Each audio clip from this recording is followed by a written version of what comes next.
Hello बच्चों, कैसे हैं? उम्मीद करते हैं कि आप सभी को अच्छे होंगे। आपका मेरे चैनल पर एक बार फिर से बहुत बहुत स्वागत है। आज हम लोग इस वीडियो में ट्रांसलेशन का दिस डैट और उसका प्लूरल दिस दोज के बारे में पढ़ेंगे और उसका प्रयोग कहाँ होता है। तो चलिए शुरू करते हैं। वीडियो शुरू करने से पहले नए आने वाले बच्चों से गुजारिश है कि लाल बटन दबाकर मेरे चैनल को सब्सक्राइब कीजिए और साथ ही साथ बेल आइकन भी जरूर दबाइए। तो चलिए शुरू करते हैं। यह है हम लोग का ट्रांसलेशन।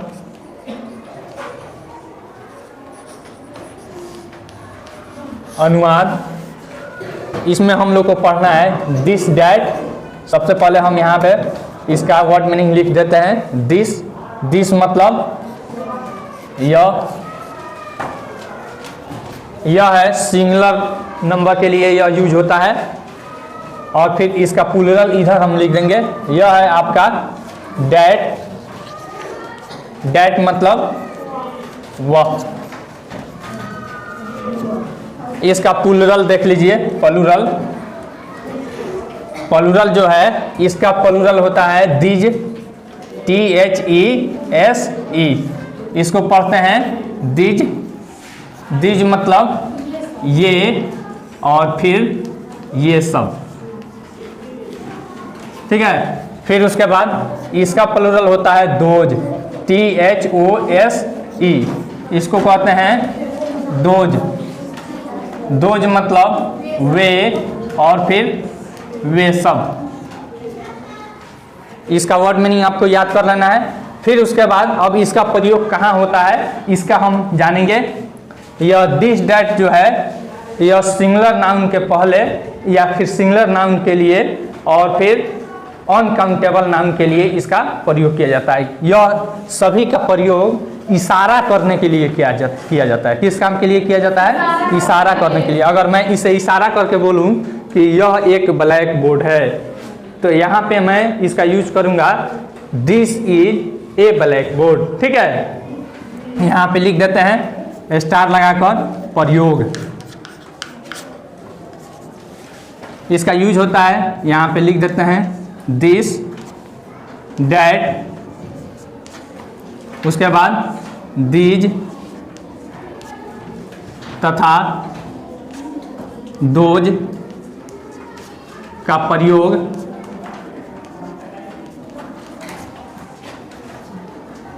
इशारा करने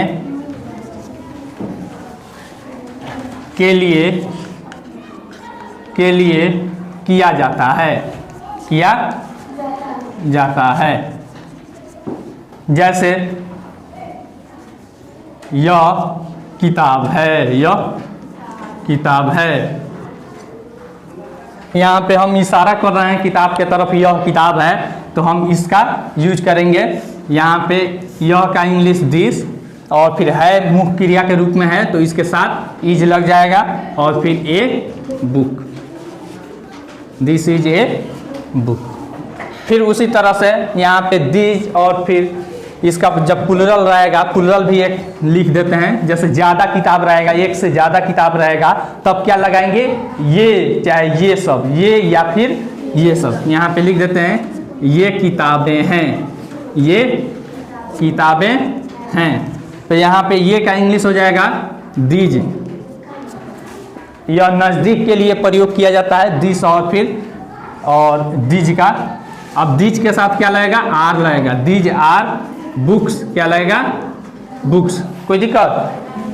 फिर एक और चीज यहाँ पे देख लीजिए।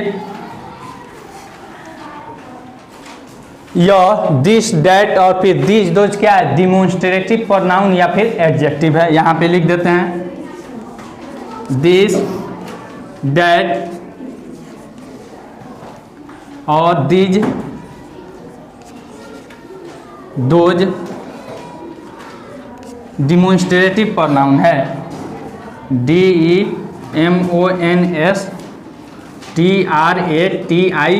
डिमोन्स्ट्रेटिव प्रोनाउन या एडजेक्टिव है,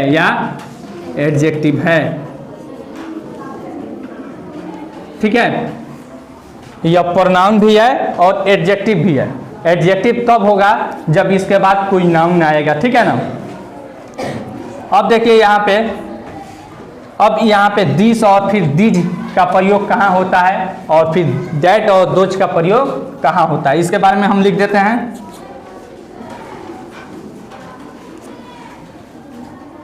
दिस तथा दिज का प्रयोग निकट की वस्तुओं के लिए किया जाता है। अगर मान लीजिए मेरे नज़दीक में यह क्या है, बोर्ड है, नज़दीक है, तो हम यहाँ पे कहेंगे कि यह एक ब्लैक बोर्ड है या फिर श्यामपट है। वहीं दूर रहता है तो कहते हैं उसको वह एक ब्लैक बोर्ड है, ठीक है ना। फिर यहाँ पे लिख देते हैं डैट तथा दोज का, इसका प्लुरल क्या है आपका, दोज का प्रयोग दूर की वस्तुओं के लिए या फिर दूरी के लिए किया जाता है। लिख देते हैं दूरी के लिए किया जाता है। जब दूर रहेगा वस्तु तब किसका प्रयोग करेंगे, डैट और दोज का किया जाता है। अब देखिए इसमें यहाँ पे हम लिख दिए हैं दिस और डैट है, तो यहीं पे हम लिख देते हैं यहाँ पे थोड़ा सा छोटा छोटा करके, यह दिस और डैट सिंगुलर नाउन के लिए या फिर जो अनकाउंटेबल नाउन होता है उसके लिए किया जाता है, दिस और डैट का। और इसका किसके लिए किया जाता है, दिज और दोज का प्लुरल नंबर के लिए, यानी एक से ज़्यादा रहता है तब उसका प्रयोग किया जाता है। अब देखिए यहाँ पे लिख देते हैं किसका, इस दोनों का, दिस और डैट का, या फिर स्टार लगाकर एक नीचे ही लिख देते हैं कि आपके लिए आसानी रहेगा, पॉइंट वाइज हो जाएगा। दिस डैट का प्रयोग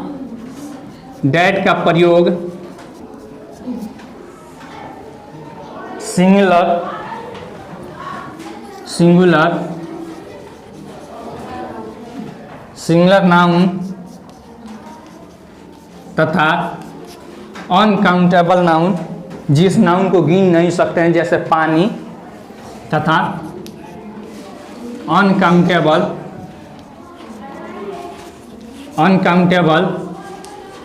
नाउन के लिए किया जाता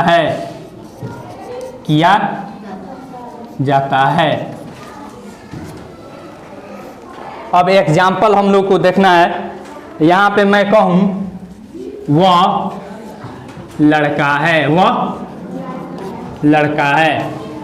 अब यहाँ पे अगर मैं इशारा कर रहा हूँ, जैसे वह लड़का है, अगर इशारा करके मैं बोल रहा हूँ या यूज कर रहा हूँ इशारा करने के लिए, तब यहाँ पे इसका इंग्लिश क्या हो जाएगा, डैट हो जाएगा। क्या हो जाएगा, डैट। अगर मान लीजिए सिंपल मैं कह रहा हूँ वह लड़का है, इशारा नहीं कर रहा हूँ, तब वहाँ पे उसका इंग्लिश क्या हो जाएगा, ही हो जाएगा। ही मतलब वो होता है, यहाँ पे देख लीजिए, he is A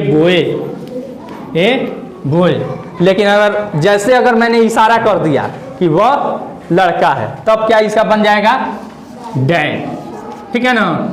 that is a boy हो जाएगा कि नहीं। इस तरह से बहुत सारा आपके किताब में है, उसका कुछ एग्जाम्पल हमको बोलिए और मैं उसका ट्रांसलेशन बोल देता हूँ। बोलिए तो, ये कुत्ते हैं, तो यहाँ पे हो जाएगा, ये का दीज हो जाएगा, यहाँ पे इशारा किया जा रहा है, और दीज के साथ क्या लगेगा, प्लुरल है तो वहाँ पे आर लगेगा। क्या लगेगा, आर, दीज आर। अब दीज जब लगा है तो हमेशा नाउन क्या रहेगा, प्लुरल नाउन। तो डॉग को प्लुरल बनाने के लिए हम क्या कर देते हैं, एस लगाते देते हैं, तो these are dogs, these are dogs, ठीक है ना। इसके और इसके साथ जब भी नाउन रहेगा तो वह कौन सा नाउन रहेगा, प्लुरल नाउन रहेगा, ठीक है। आपको उम्मीद करते हैं कि यह चैप्टर या फिर यह वीडियो आपको समझ में आ गई होगी, और इसके आधार पर आपको एक्सरसाइज 21 से लेकर और 29 तक आपके ऑक्सफोर्ड बेसिक इंग्लिश ट्रांसलेशन में एक्सरसाइज है, वहाँ तक आपको बनाना है, ठीक है। आई होप आपको यह वीडियो बहुत पसंद आई होगी। अगर वीडियो पसंद आई हो तो लाइक कीजिए, शेयर कीजिए और कमेंट करके अपना सुझाव जरूर दीजिए। अगर फिर भी अगर आपके मन में कोई कन्फ्यूजन है या फिर कोई डाउट फंसता है तो आप नीचे कमेंट सेक्शन में निधड़क कमेंट करके पूछ सकते हैं। Thanks for watching.